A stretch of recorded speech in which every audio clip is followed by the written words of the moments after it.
किसी को शक पड़ जाता है हज़रत अमीर माविया पर, ओ खुदा के बंदे, हज़रत अमीर माविया रदी अल्लाह ताला अन्हु तो वो शख्सियत है। नबी पाक सल्लल्लाहु अलैहि वसल्लम ने इमाम हसन को अपने साथ मिंबर पे बिठा के फरमाया, ये मेरा पुत्र चौधरी है, ये सरदार है, ये सैयद है। हुजूर किस तरह? फरमाया जब मुसलमानों की दो जमातें लड़ेंगी तो ये सुलह कराएगा। तो वो हज़रत अमीर माविया की जमात जिसके साथ हज़रत इमाम हसन सुलह करे, तुझे क्यों नहीं कबूल? बिला वजह उलझते हो। बिला कहते जी वो यजीद के अब्बा जी थे।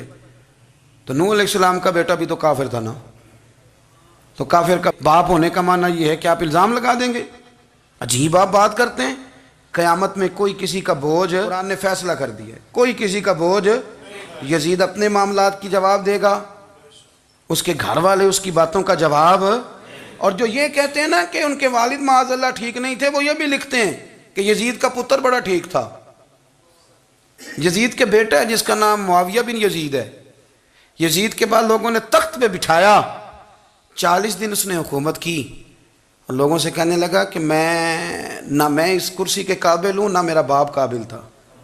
यजीद का पुत्र फरमाया, ना मैं इस काबिल हूँ, ना मेरा अब्बा काबिल था, मैं उस कुर्सी पे कैसे बैठूं जिसके पायों में महबूब की औलाद का खून हो। तलाश कर लो, तलाश कर लो, कोई अपना अमीर 40 दिन के अंदर बंदा तलाश कर लो, मैं इस काबिल नहीं। तुम ये तो लिखते हो उसके बेटे के बारे में, ये क्यों नहीं मानते कि हज़रत अमीर माविया के साथ इमाम हसन ने सुलह की? आप बात को समझें। और कुछ इतने बेवकूफ़ हैं, इतने नादान हैं, उनको कोई और बात नहीं मिलती तो कहते हैं इमाम हुसैन को आना नहीं चाहिए था, हुकूमत बन गई थी, यजीद बैठ गया था, माअज़ल्लाह। पता है हज़रत अब्दुल्ला बिन ज़ुबैर क्या फरमाते थे? फरमाते थे हम तो यजीद के ख़िलाफ़ उस वक़्त निकले कि हमें यकीन हो, ये उस बंदे की बात बता रहा हूँ जिसे गुट्टी मेरे नबी पाक ने लुआबे दहन से अता फरमाई। लुआबे दहन से गुट्टी दी रसूल करीम। हज़रत अबू बकर सिद्दीक के से हज़रत ज़ुबैर बिन अवाम जो हुजूर की पुप्पी के बेटे हैं, उनके बेटे हज़रत अब्दुल्ला बिन ज़ुबैर कहते हैं हम तो यजीद के ख़िलाफ़ उस वक़्त निकले कि हमें डर था, अगर अब भी ना निकले तो आसमान से पत्थर बरसेंगे, कहीं हमें सजा ना मिले। इतना बड़ा मुजरिम और तुम कहते हो इमाम हुसैन को निकलना नहीं चाहिए। तो खराबी होती है मेरे अजीज़, खराबी होती। आपको पता है मैं इन मसाइल पर कम बात करता हूँ, लेकिन ज़रूरी बड़ा समझता हूँ। मैं समझता हूँ ये ज़रूरी चीज़ें। मेहरबानी फरमाएं, किसी जगह भी किसी एक के बारे में भी अपने अकीदे में कभी कोई कमज़ोरी पैदा, कभी ना कोई कमज़ोरी पैदा, इतनी सी भी बात किसी की सुनना, किसी की करना, डिस्कस, हमारा मनसब ही नहीं। और कुछ और बेवकूफ़ हैं। मैं यूनिवर्सिटी में था चंद दिन पहले, तो लेक्चर के बाद एक दोस्त मुझे कहने लगे कि मौलवी एक दूसरे के पीछे नमाज नहीं पढ़ते। मैंने उसको कुछ प्यार की दलीलें भी दी, मोहब्बत की। इसको कहते हैं इल्ज़ामी जवाब हमारे उसूल तफसीर में। मैंने उसे कहा कि एक डॉक्टर से दवाई ले लें, दूसरे के पास जाएं तो कहता है उसे तो पता ही को नहीं, तुम गलत आदमी के पास चले गए। तो इससे आपको टेंशन नहीं होती? ये रोज़ सियासतदान धमा चौकड़ी मचा रहे होते हैं कि फ़लाना चोर है, फ़लाना चोर है, तो इससे नहीं टेंशन, मौलवियों की टेंशन है तुम्हें। कहने लगा जी नहीं, क्यों नहीं नमाज़ पढ़ते? मैंने उसे कहा यार, और वो मुझे कहने लगा जी आप बड़ी मुस्बत बात करते हैं तो इसलिए मैंने आपसे सवाल किया है। मैंने कहा यार बड़ी सादी सी बात है, अगर तेरी समझ में आ गई तो ठीक है, न भी आई तो मनवाना तो मेरे ज़िम्मे है भी नहीं, बताना मेरे ज़िम्मे है। तू ये बता, मैंने कहा तेरे अब्बा जी को, तेरी अम्मा को बंदा काफिर कह गुजरे, कोई मौलवी बहुत बड़ा शेखुल हदीस हो, उसूल तफसीर पे, फ़िक़्ह पे, हदीस पे दस्तरस रखता हो और मुस्तहज़र इल्म हो उस बंदे का, तेरे अब्बे और अम्मा को काफिर कहे, तू नमाज़ पढ़ता है? कहने लगा नहीं। तो मैंने कहा जो मेरे नबी पाक के माँ बाप को मुशरिक माने। और मैंने कहा अगर तुमने दलील चाहिए होगी तो बंदे मैं तुम्हें दूंगा और बाई नेम दूंगा और मैं उनकी तहरीरें तुम्हें दूंगा। जो मर गए ये लिखते हुए कि चूंकि वो पहले चले गए थे, उन्होंने कलमा नहीं पढ़ा, लिहाजा माअज़ल्लाह सुबह माअज़ल्लाह दोज़ख में जाएंगे। तेरा हौसला पढ़ता है तो पढ़ नमाज, मेरा तो नहीं पढ़ता, मैं कैसे पढ़ूं? और इस कदर कमजोर नजरिए एक आदमी के अपने कलम से लिखता है, अपने कलम से अपनी किताब में लिखता है कि जिस मछली के पेट में हजरत यूनुस ने कुछ दिन गुजारे वो मछली जन्नत में जाएगी। दे शर्म नहीं आती? जिस मछली के पेट में यूनुस चंद दिन रहे वो जन्नत में जाएगी, और जिस माँ के पेट में मदीने वाले रसूल 9 महीने रहे, हया नहीं आती तुझे बात करते? अगर फिर भी समझ ना आए तो हमसे आके अकीदा सुन। हो दुरूद तुझ पे भी आमिना, हो दुरूद तुझ पे भी। तेरे लाल पर भी सलाम हो, तेरी गोद कितनी अजीम है, तेरी गोद कितनी। यार आप मुझे दलील देना, मैं आप हमारी साड़ी ते बाटी कौन नहीं ते सांझी किस नाल होनी है, हमारा किसी से जाती रट्टा ही कोई नहीं। आप बात को समझे, लेकिन तुझे कोई और चीज लिखने को मिली कोई नहीं, तूने कलम उठाया और तू तकलीफ देता है नबी पाक को। तू वसीयत वालिदैन को माज़अल्लाह ये लफ्ज कह के गुजर जाता है। और उनके नाम देखो, आमिना, नाम क्या है? आमिना। आमिना नाम काफिरों जैसा है। और वालिद का नाम क्या है? सुभान अल्लाह। अब्दुल्ला का माना एक काफिरों जैसा नाम है। मत मारी है। और किताबें लिखी जा रही हैं और सीरत लिखी जा रही है और दलीलें दी जा रही, लोगों को ख्याल ही नहीं आता। अजीब फ़लसफ़ा है। 4 अक़वाल हमारे बुज़ुर्गों ने लिखे हैं नबी पाक के वालिदैन के बारे में।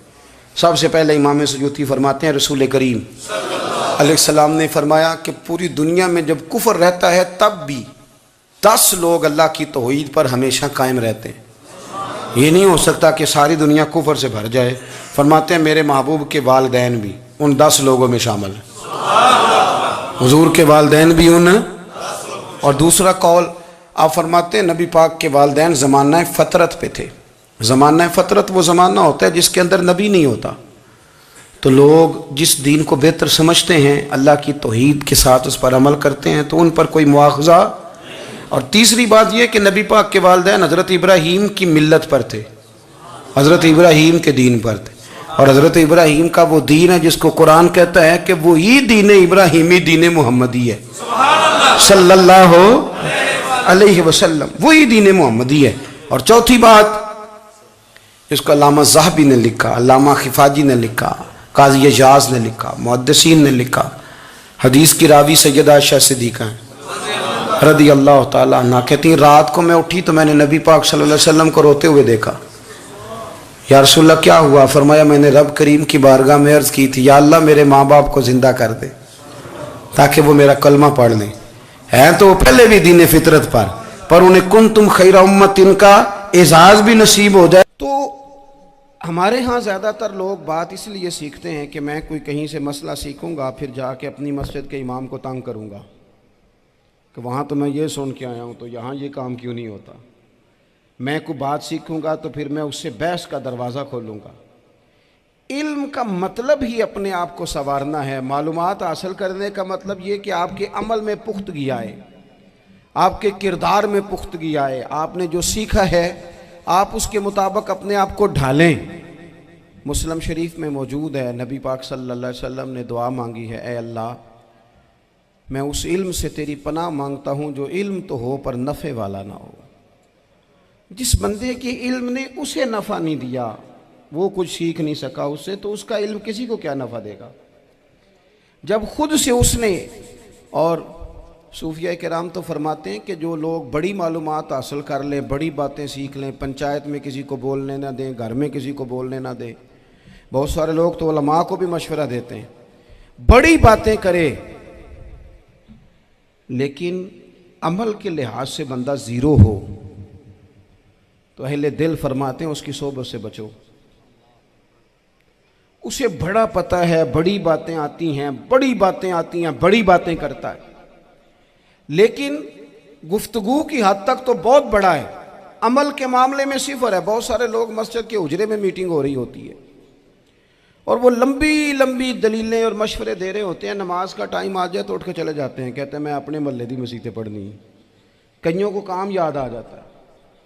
फरमाया कि शख्स के पास मालूमात बड़ी हों लेकिन अमल के मामले में बंदा ज़ीरो हो तो उससे बचना क्यों?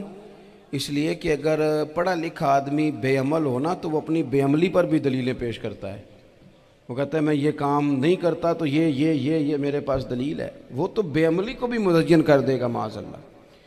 तो दीनी तालीम एक तो हासिल इसलिए करें कि हमने अपने आप को संवारना है, और दूसरा इल्म का शौक़ तबीयत में हो। देखे ना, अल्लाह के हबीब सल्लल्लाहु अलैहि वसल्लम ने फरमाया है कि जो इल्म के रास्ते पे चल पड़ा वो जन्नत के रास्ते पे चल पड़ा है। जुमों में, महफिलों में कानों के जायके के लिए ना आए, इसलिए आए कि मेरे इल्म में, मेरे अमल में ये कोई इजाफे की बात बनेगी, मैं कोई नसीहत हासिल करूँगा तो मेरे दिल का जंग उतरेगा हमारे यहाँ लोग मज़े के लिए आते हैं और आजकल लोग फ़ोटो के लिए आते हैं। इन दो कामों से निकल कर खालिस इस्लाह की नीयत से इल्म का शौक़, हमारे यहाँ तेज़ी से एक हरकत की गई, उलमा का वक़ार ख़राब किया गया और लोगों को दीनी उलूम से दूर किया गया। और इसमें बाज़ बेचारे वाइज़ीन और खुतबा ने भी किरदार अदा किया, जब जाली पीर की तारीफ़ें खोल के की और उसे पता नहीं कहाँ तक। ये स्टेज होते हैं ना, इनमें कोई बंदा अच्छा लगे भी तो उसके लिए दुआ करनी चाहिए, तारीफ़ें नहीं करनी चाहिए। तारीफ़ें उसका कोई फ़ायदा नहीं है, उसको, उस बंदे को तो दुआ का फ़ायदा है। अगर आपको अच्छा लग रहा है तो उसे दुआ दें, उससे ज़्यादा कुछ नहीं करें। और हमारे यहाँ जनाब वो नकीबे महफिल बेचारे की शामत आ जाती है, अगर तारीफ़ें थोड़ी करे तो कहते हैं इन्हों तो ना ही नहीं लेना होता। वो भाई इसके नाम लेने से आपका कद ऊंचा होता है। तो इल्म और आलिम, इन दोनों चीज़ों से कौम को दूर किया गया। दीनी तालीमात का फुकदान है। जो मैट्रिक तक लोग 60-70 किताबें पढ़ जाते हैं, उन्हें भी कुरान पाक ठीक से नहीं पढ़ना आता, दूर किया गया। आप मुझे बताइए, चलें एक मस्जिद ही आप देख लें, उस मस्जिद के अंदर अगर एक तरफ एक आलिम दीन मिशकात शरीफ खोल के बैठे हों, हदीस पाक का दर्स हो रहा है, या बाहर शरीयत खोल के बैठे हैं, फ़िक़ही मसाइल बयान किए, और उसी मस्जिद में एक बाबा जी जुब्बा पहन के तगड़ा सा बड़ी सी पगड़ी बांध के और 500 दाने वाली तस्बीह लेके बैठे हैं। अब एक बंदा अंदर आता है तो वो किधर जाएगा, आलिम की तरफ के बाबा जी की तरफ? वो क्यों जा रहा है भला बाबा जी की तरफ? वो इसलिए कि हमने उसे ये बताया ही नहीं कि जिस तरह सुभान अल्लाह सुभान अल्लाह सुभान अल्लाह पढ़ना इबादत है ना, इसी तरह दाराबा दाराबा पढ़ना भी इबादत है। उसे हमने बताया नहीं कि जब तक इल्म के रास्ते में रहना भी इबादत है। जब तक उसे ये समझ नहीं ना आएगी कि जिस तरह वज़ाइफ की किताब पढ़ना इबादत है, इसी तरह मिशकात शरीफ पढ़ना भी इबादत है, हदीस बुखारी का दर्स लेना भी इबादत है, मुस्लिम शरीफ की अहादीस पर अपने असातिज़ा से बैठकर दुरूस पाना भी इबादत। जब तक ये पूरा मिजाज देखे ना, नबी पाक सल्लल्लाहु अलैहि वसल्लम ने फरमाया, रात की एक घड़ी भर दीन सीख लेना सारी रात नफल पढ़ने से बेहतर है। अब हमें समझना चाहिए कि किताब पढ़ के भी बंदा रब रसूल तक पहुंच सकता है। किताब व सुन्नत रास्ता आसान करते हैं, लेकिन हमारे यहाँ क्या मिजाज दिया गया है, बाबा जी के पास चलो, ज़रूर जाएं बाबा जी अगर नेक हैं तो, मना कोई नहीं कर रहा, लेकिन जो सोच हमें हुजूर ने दी है, हमने उसी की सोच के मुताबिक अपने मामलात को तरतीब देना है ना। अब एक बात मैंने आपसे पूछी और आपने कहा कौम सारी बाबा जी की तरफ जाएगी। हदीस पाक किस तरह है, अल्लाह के महबूब मस्जिद शरीफ में तशरीफ़ लाए, दोनों जानिब लोगों के हलके बने हुए हैं, लोग बैठे हुए हैं। एक हलके में लोग अल्लाह की याद कर रहे हैं, जिक्र हो रहा है। एक हलके में बैठ के एक आलिम किताब व सुन्नत का दर्स दे रहे हैं, एक सियाबी और बाकी सुन रहे हैं। ख़ास तवज्जो करें नौजवान मेरी बात पर, रसूल करीम सल्लल्लाहु अलैहि वसल्लम दोनों के बीच खड़े हो गए और करीम ने फरमाया दोनों महफिलें खैर की हैं, दोनों ही हलके खैर के हैं। और फिर हुजूर फरमाने लगे, मुझे चूंकि रब ने उस्ताद बना के भेजा है, मैं चूंकि मुअल्लिम बन के आया हूँ, यतलु अलैकुम आयातिना व युज़क्कीकुम, मैं चूंकि किताब व सुन्नत की तालीम के लिए आया हूँ। ये लफ्ज़ कहते कहते हुजूर उस जमात में बैठ गए जो दीन पढ़ और पढ़ा रही थी। हुजूर वहाँ बैठे जहाँ बात दीन की हो रही, जहाँ लोगों को अल्लाह रसूल की बात बताई जा रही। तो जुमे में वक्त पे आएँ, अपनी दीनी मालूमात मजबूत करें और अपने लिए मजबूत करें। मैं आपको बड़े दर्द से ये बात अर्ज करता हूँ, अगर दिन में 100 लोग मसला पूछते हैं ना शरीयत का, तो उनमें 95 लोग वो होते हैं जो तलाक का मसला पूछते हैं। वालिद साहब ने, बेटी के वालिद साहब ने 2 महीने पहले ऑर्डर दिया होता है फर्नीचर का।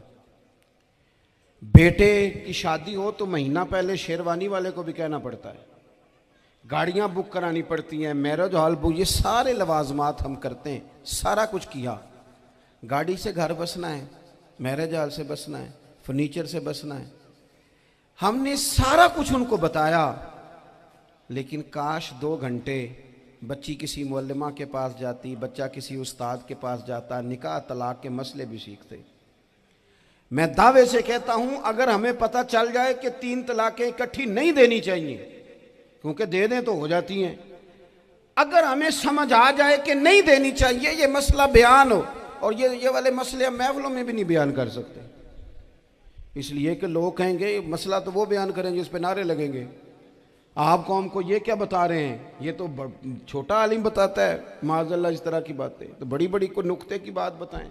वो इस तरह हमारे यहाँ वो 1 घंटा पहले नहीं कहते तगड़े हो जो मैं जुमला देने लगा, वो पता नहीं जुमला आ रहा है कि एटम बम आ रहा है, तैयार हो जाओ, जो मेरा जुमला ज़ाया ना करना, इधर भाग के चला गया उधर भाग के आ जाओ, अल्लाह जाने।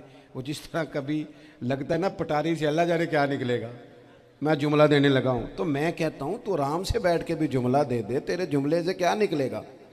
और तू जुमला ना दे, हमें कोई आयत दे, तू जुमला छोड़ हमें कोई हदीस पाक सुना। यानी हर नकीब, हर खतीब, हर नात खा उठ के कहता है सारा कुरान ही हुजूर की तारीफ है।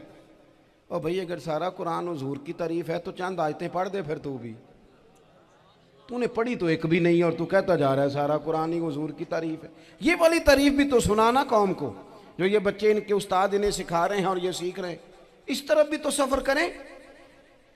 तो मेरे अजीज, अगर लोगों को मसाइल का पता चले तो सैकड़ों घर बच जाएं तबाह होने से, बड़े बड़े घर बच जाएं, लेकिन मसाइल नहीं आते। मेरे पास मसला पूछने के लिए कुछ लोग आ गए, तो 4-5 साल का बच्चा भी था जिसके वालिद ने गुस्से में अपनी बीवी को 3 तलाकें दी थी। तो छोटा सा बच्चा, कपड़े भी फटे पुराने, और हालत बता रही थी कि गरीबी है। तो जब मैंने मसला बताया कि 3 तलाकें हो गई हैं तो वापस जाने लगे, तो बच्चा मुझसे कहता है, देहाती आदमी तो कहने लगा, मौलवी साहब मेरी अम्मा ते नानी कहनी असन पूछ के आई आप कि हुण असीं लहदा लहदा ही रहना है। तो उस बच्चे की नौनिहाल की वो कैफियत देखी तो मैं रो पड़ा। मैंने कहा यार ये बच्चा बेचारा माँ बाप के होते हुए ये यतीमों जैसी ज़िंदगी गुजारेगा, क्योंकि बाप ने तलाक दे दी। किस तरह मसाइल नहीं बताए लोगों को, तालीम से आगाही नहीं किया। और इसमें बहुत बड़ा जुल्म है उन लोगों का भी जो जनाजे पे खड़े होके तो कह देते हैं, मेरी तरह के लोग अच्छे उलमा की बात नहीं करता, वो कह देते हैं देखो जिन लोगों को जनाजा नहीं आता, भैया आपने किस दिन इशा के बाद क्लास लगाई थी जनाजा सिखाने की, ये तो आपने कह दिया लोगों को कुरान जी ठीक नहीं आता। तो यहाँ तो बेचारी बीबियाँ जिनको सही पढ़ना नहीं आता वो मिशन बना लेती हैं कि मैंने इतने 100 को कुरान पाक पढ़ाना है, बेवा हो गई हूँ, तलाक याफ्ता हो गई हूँ, सारी ज़िंदगी कुरान पढ़ाऊँगी। हम क्यों ये मिशन नहीं बनाते, क्यों इस तरफ सफ़र नहीं करते। एक तो दीनी मालूमात में, दीनी उलूम में अपने आप को लगाएं और ज़ौक़ पैदा करें कि जो चीज़ें मुझे नहीं आती मैंने वो सीखनी है, जो मामलात मुझे नहीं आते मैंने उनकी तरफ सफ़र करना है। एक तो अपना ये मिजाज बनाएं। और जब आप दीनी उलूम सीखते हैं तो पता है कौन सा मंज़र कायम होता है, मंज़र वो बनता है कि हज़रत अबू हुरैरा भी दीन सीखा करते थे, हज़रत अब्दुल्ला इब्ने उमर भी असहाबे सुफ़ा में रहा करते थे, हज़रत अनस बिन मालिक भी रहा करते थे। और ऐसा मंज़र बनता है कि हज़रत सैयदा खतीजतुल कुबरा रज़ी अल्लाह तआला अन्हा फरमाती हैं, सैयदा फ़ातिमा हुजूर की गोद में बैठी होती थी और नबी पाक से बातें पूछती थी और हुजूर उन्हें बता रहे होते थे। सैयदा आयशा हुजूर से दीन की बातें पूछती। चौथा हिस्सा हमारी फ़िक़्ह के उसूल हज़रत फ़ातिमा की, हज़रत आयशा सिद्दीक़ा की मरवियात पर मबनी है। अगर हमारी बच्चियां छोड़ दें डाइजेस्ट पढ़ना, छोड़ दें इधर उधर की मूवी देखना और वो किताबों सुन्नत पर आ जाएं, तो बहुत सारे मसाइल ऐसे हैं जो उलझने से पहले ही सुलझे हुए हों। दीनी तालीम का मिजाज और ज़ौक़। और दूसरी आयत करीमा मैंने तिलावत की, अल्लाह करीम ने कुरान मजीद में फरमाया, या अय्युहल्लज़ीना आमनू कू अनफुसकुम व अहलीकुम नारा, ऐ ईमान वालों खुद भी दोज़ख की आग से बचो और अपने घर वालों को भी बचाओ। ओ वालिद, वो माँ जो बच्चों को भूख से बचाने के लिए मेहनत करती है, उनको मायूसी से बहुत सारे माँ बाप ऐसे होते हैं जिनके पास कपड़े लेने के पैसे नहीं होते ईद पे।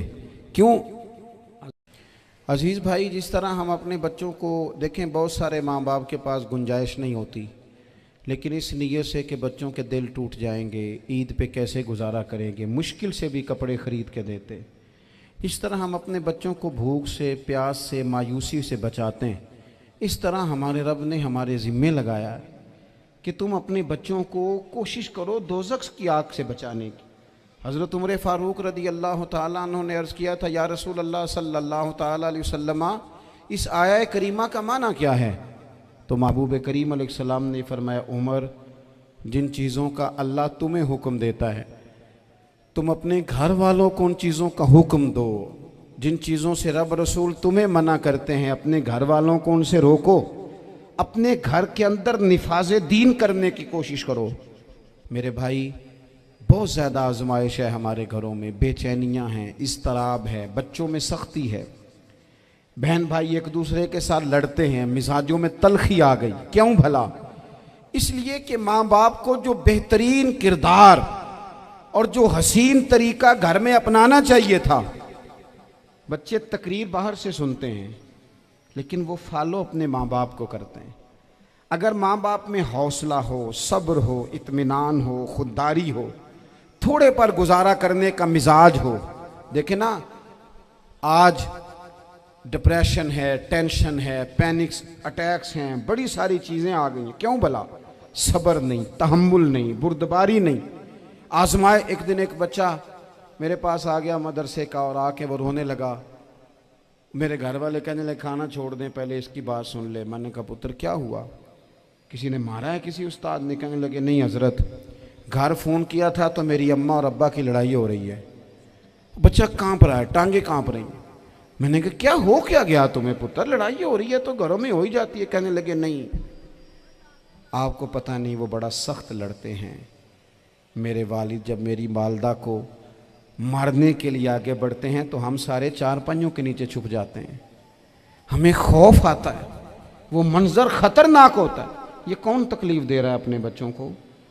यहाँ बैठे हमारे यहाँ मीलों दूर रहते थे उसके घर वाले, तो वो तकलीफ में था, तो घर में क्या कैफियत होगी?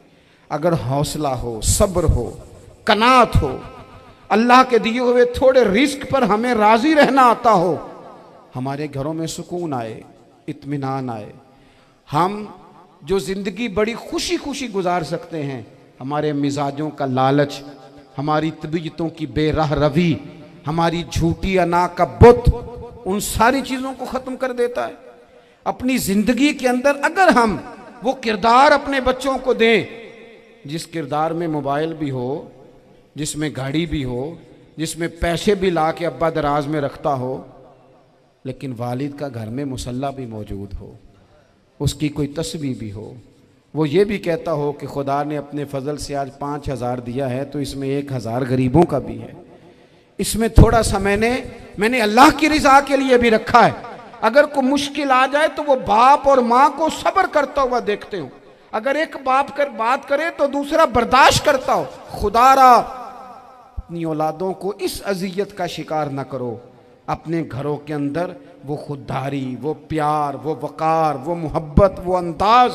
आप थके हुए हैं, कोई शक नहीं, आप बहुत सारे मसाइल का बाहर शिकार होंगे, कोई शक नहीं, लेकिन आप बाहर से थक के आए हैं। और अगर आप बाहर अपनी फैक्ट्री के मालिक हैं और दफ्तर के बड़े हैं तो घर में भी तो आप बड़े हैं ना। आपकी माँ भी तो इंतज़ार कर रही है, उसने भी तो दुखड़ा सुनाना है ना आपको।